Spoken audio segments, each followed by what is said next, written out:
ሰላም እንዴት ናችሁ? ዛሬ የአፕቲቲዩድ ጥያቄዎችን ይዤላችሁ የመጣሁት የማትስን የአፕቲቲዩድ ፓርቱን ይዤላችሁ የመጣሁት። ወደ ጥያቄው ስንገባ የመጀመሪያው ጥያቄ ፋይንድ 3 ኮንሲከቲቭ ኦድ ነምበርስ ሁዝ ሰም ኢዝ 153 ነው የሚለው። ምርጫዎቹ ተሰጥተውናል። ስለዚህ ይሄንን ጥያቄ ለመስራት ኮንሲከቲቭ ማለት ምን ማለት ነው? ተከታታይ ቁጥሮች ማለት ነው። ስለዚህ የተጠየቅነው ደግሞ ኦድ ነምበር ነው የሚለው። ስለዚህ ኦድ ነምበር የሚለውን በደንብ ማወቅ ይኖርብናል። ኦድ ነምበር ማለት ለሁለት የማይካፈሉ ኢቭን ያልሆኑ ቁጥሮች ማለት ናቸው። ለሁለት የማይካፈሉ ቁጥሮች ናቸው። ስለዚህ የእነሱን ለማወቅ ለምሳሌ የመጀመሪያው ቁጥር ኤክስ ነው ብለን እንነሳ። የመጀመሪያው ቁጥር ኤክስ ከሆነ ኔክስት ያለው ነምበር ለማወቅ ምን እናደርጋለን? ለምሳሌ የመጀመሪያው ቁጥር 3 ከሆነ ኔክስት ያለው ኦድ ነምበር ማን ነው? 5 ነው አይደል? በሁለቱ መካከል ያለው ጋፕ ስንት ነው? 5 ሲቀነስ 3 2 አይደል? ስለዚህ 5 ከዛ 7 እያለ 9 እያለ ነው የሚሄደው። በእነዚህ ቁጥሮች መካከል ያለው ጋፕ ስንት ነው? 2 2 ነው። ስለዚህ የመጀመሪያው ቁጥር ኤክስ ከሆነ ከዛ ቀጥሎ ያለው ቁጥር ምንድነው የሚሆነው? ኤክስ ፕላስ 2 ነው የሚሆነው ማለት ነው። ከዛ ኔክስት ላይ የሚሆነው ደግሞ ኤክስ ላይ ነው የምንደምረው። ስለዚህ ኤክስ ላይ ስንት እንደምራለን? መጀመሪያ 2 ከደመረን አሁን 2 ስንጨምርበት 4 እንደምራለን ማለት ነው። ኤክስ ፕላስ 4 ይሆናል። ይህን ጥያቄ ለመስራት ይችን መጻፏ ናት ቤዚኳ ነገር። ኦድ ነምበር ነው የተባልነው። ስለዚህ ከመጀመሪያው ቁጥር ላይ 2 2 እየጨመረ እንደሚሄድ ማወቅና የምንጨምረው ደግሞ ከመጀመሪያዋ ኤክስ ከተባለችው ቁጥር ጋር ነው ማለት ነው። ኤክስ ፕላስ 2 እና ኤክስ ፕላስ 4 ሶስቱ ኮንሲከቲቭ ኦድ ነምበሮች ናቸው ብለን እንነሳለን። ድምራቸው ስንት ይሰጣል ተብለናል? 153። ስለዚህ እነዚህን መደመር ማለት ነው። ያ ማለት ኤክስ ፕላስ 2 ፕላስ ኤክስ ፕላስ 4 ኢኳልስ 153 እናደርጋለን ማለት ነው። ኔክስት ላይ ኤክሶችን ስንደምር 3ኤክስ ይሆናል። 2 ሲደመር 4 ደግሞ 6 ይሆናል ማለት ነው። ኢኳልስ 153 ይሆናል። ይሄንን ለመስራት 6ን ወደዛ ወስደን ስንቀንሳት 153 ሲቀነስ 6 147 ይሆናል።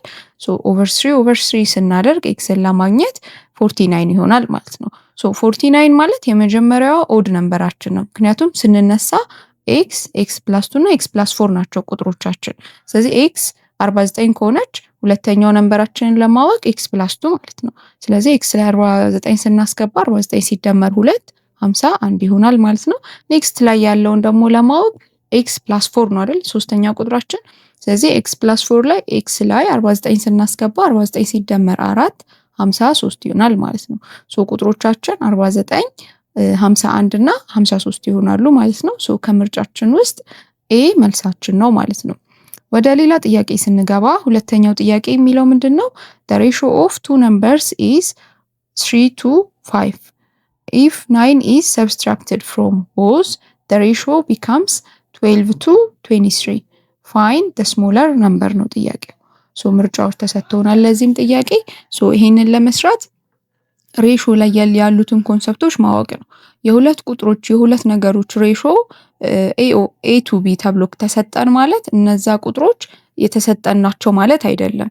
ያ ማለት ለምሳሌ እዚህ ጋር የተሰጠን 3 to 5 ነው። ስለዚህ ቁጥሩ 3 እና 5 ናቸው ማለት አይደለም። ሬሾአቸው ነው 3 እና 5 የሰጠን።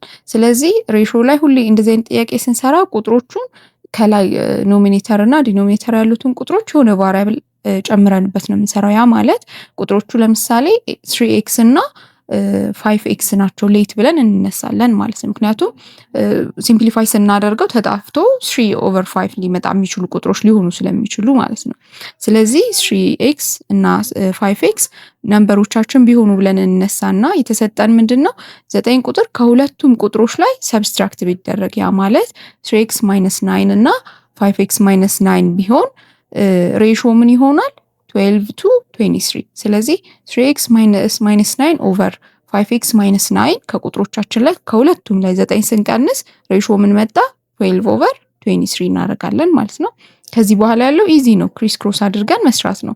23 ታይምስ 3x - 9 ኢኳልስ 12 ታይምስ 5x - 9 ይሆናል።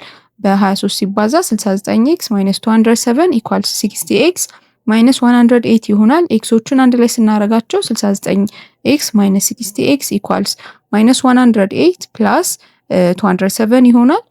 ሲቀናነስ የኤክሱ 9x ይሆናል።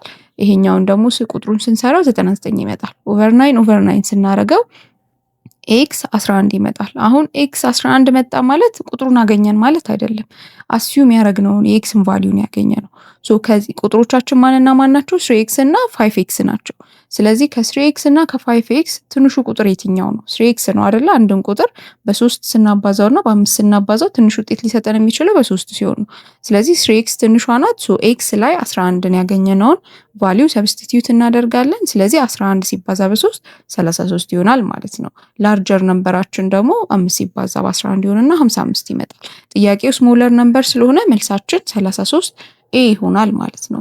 ሶ እዚህ ላይ ያልገባችሁ ነገር ካለ ኦር ሌላ አፕቲቲዩድ ጥያቄ ግልጽ ያልሆነላችሁ ነገር ካለ ኮመንት ላይ ጻፉልኝ፣ አብረን እንሰራለን ማለት ነው። ቪዲዮ ከተመቻችሁ ላይክ፣ ሼር፣ ሰብስክራይብ ማድረግ አትርሱ። የምለቀው ቪዲዮ እንዲደርሳችሁ። መልካም ጊዜ